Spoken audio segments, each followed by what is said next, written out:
Oke, Assalamualaikum warahmatullahi wabarakatuh. Eh, Nama saya Farouk Gandhi, kelas 6A Universitas Muhammadiyah Tangerang. Oke, di sini aku ingin bahas tentang pelajaran etika dan dalam berorganisasi ya, presiden berorganisasi. Nah, di sini aku pengen bahas makalah yang pertama itu ada etika moral dan hukum. Itu disusun oleh kelompok 1, Asiana dan Nuraida juga. Oke. Uh, Oke, kita lihat dari daftar isinya dulu.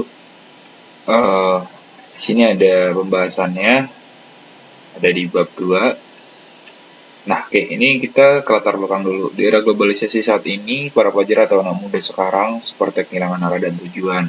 Mereka terjebak pada lingkaran dampak globalisasi yang lebih mengedepankan sikap tidak peduli, atau kita sebut acuh tak acuh ya, akan tetapi lebih mengarah pada sifat anarkisme.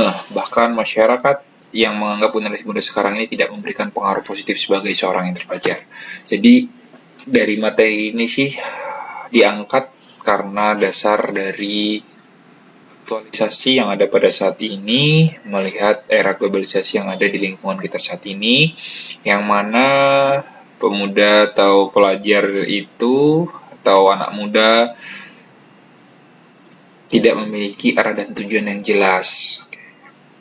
Faktor dari kemajuan teknologi dan informasi serta masuknya pengaruh kebudayaan barat yang masuk ke Indonesia secara bebas menyebabkan kemusratan etika moral para generasi muda saat ini.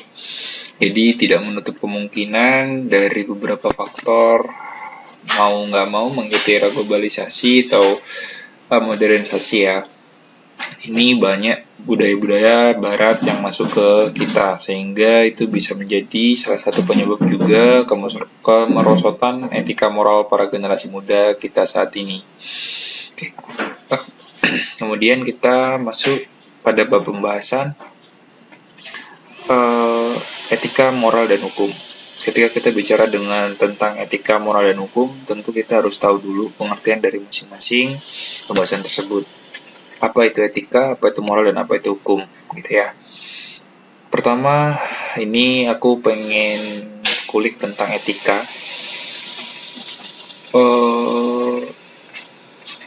Definisi etika dan mengapa kita sebagai mahasiswa perlu dan penting untuk bertindak sesuai dengan kode etik. Apa sih itu artinya gitu? Apa alasannya kenapa kita harus bersikap seperti itu? Yang pertama kita harus tahu dulu etika itu apa. Etika itu ialah ilmu pengetahuan yang berhubungan dengan upaya menentukan perbuatan-perbuatan yang dilakukan oleh manusia untuk dikatakan baik atau buruk. Dengan kata lain, aturan maupun pola-pola dari tingkah laku yang dihasilkan oleh akal manusia. Jadi etika itu sebenarnya sih kita bisa menggambarkan dengan tingkah laku atau perbuatan yang bisa kita lihat dari perwujudan setiap harinya ya gitu ya. Kenapa kita harus beretika dalam bertindak gitu ya? Karena supaya kita itu bisa mengontrol pribadi kita dan dapat mengetahui dan membandingkan moral-moral yang ada di masyarakat. Kemudian, apa perbedaan etika, hukum, dan moral? Perbedaannya adalah etika itu muncul dari kebiasaan tingkah laku yang dianggap baik masyarakat. Lalu hukum itu dibuat oleh manusia yang terkadang mementingkan sebuah pihak. Kemudian moral itu berasal dari hati nurani manusia. Jadi jelas perbedaannya di sini antara etika, hukum, dan moral itu sebetulnya saling keterkaitan. Itu menurut pandanganku ya. Karena ketika kita beretika baik, maka hukum tidak akan menerpa kita atau kita nggak bakal dipandang buruk oleh orang lain, dan moral itu berasal dari hati manusia. Sudah pasti ketika kita etika baik, pasti moral yang kita lakukan pasti akan baik. Kemudian, mengapa sih etika bisnis menjadi semakin penting? Nah, ini kita udah merambah ke area bisnis. Mengapa?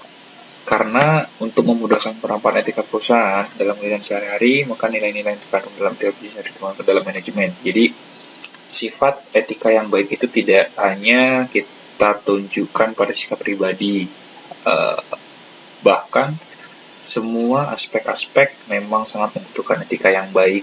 Agar apa sih? Agar ketika memang kita sudah beretika baik, sudah barang pasti orang lain akan bersikap baik sama kita. Begitu juga ketika kita melakukan bisnis.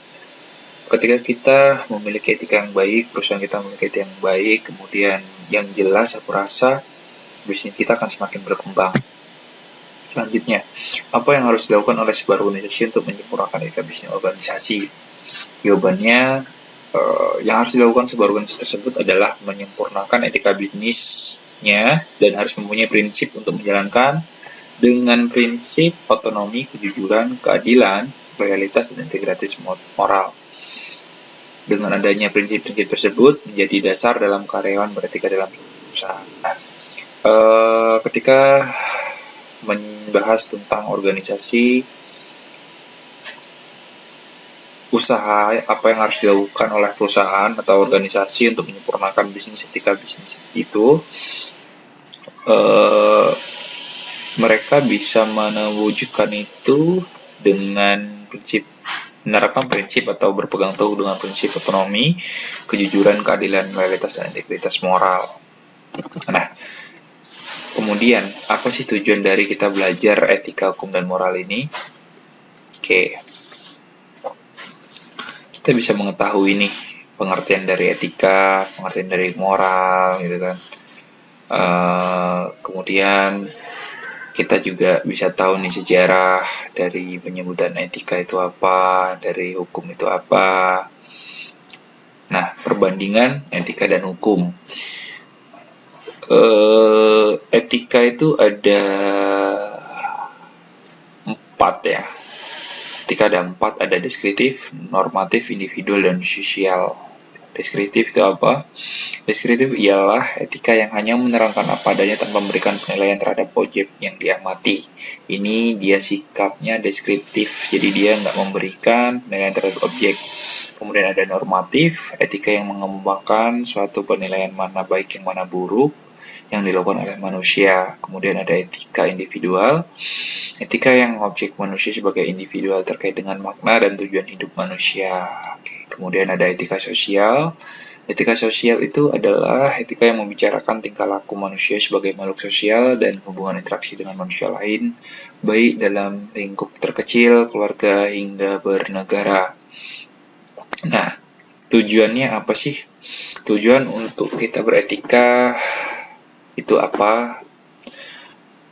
Tujuan kita beretika itu untuk menciptakan nilai moral yang baik. Etika harus benar-benar dimiliki dan diterapkan oleh setiap manusia sebagai modal utama moralitas pada kehidupan di masyarakat. Etika yang baik sudah pasti mencerminkan perilaku yang baik, sedangkan etika yang buruk bahkan sebaliknya. Kemudian hukum. Tujuan adanya hukum ialah mengatur semua pergaulan hidup manusia secara damai.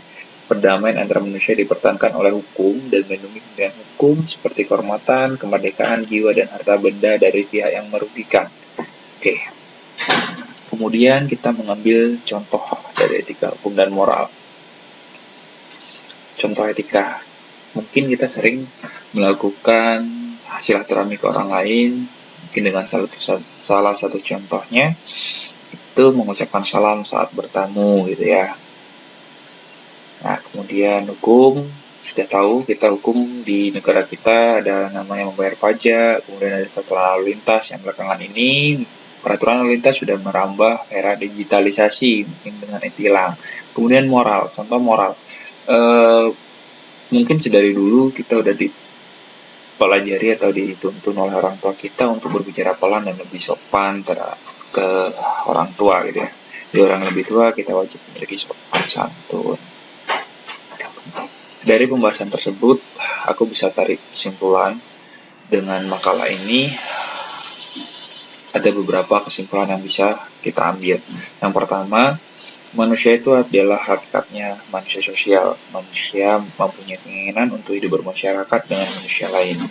Artinya, manusia itu nggak bisa hidup sendiri. Etika berarti watak, kesusilaan, atau adat. Sifat moral saling mengadakan hubungan satu sama lain dalam masyarakat. Agama adalah upaya manusia untuk mengenal dan menyembah ilahi yang dipercayai dan dapat memberi keselamatan serta kesejahteraan hidup. Hukum adalah hasil pengundangan formal atau maupun dari kebiasaan di mana suatu negara atau masyarakat tertentu mengaku terikat dengan aturan yang ada. Aku rasa cukup. Ini pembahasan aku dari makalah yang pertama dari judul Etika, Moral, dan Hukum. Aku akhiri, wassalamualaikum warahmatullahi wabarakatuh.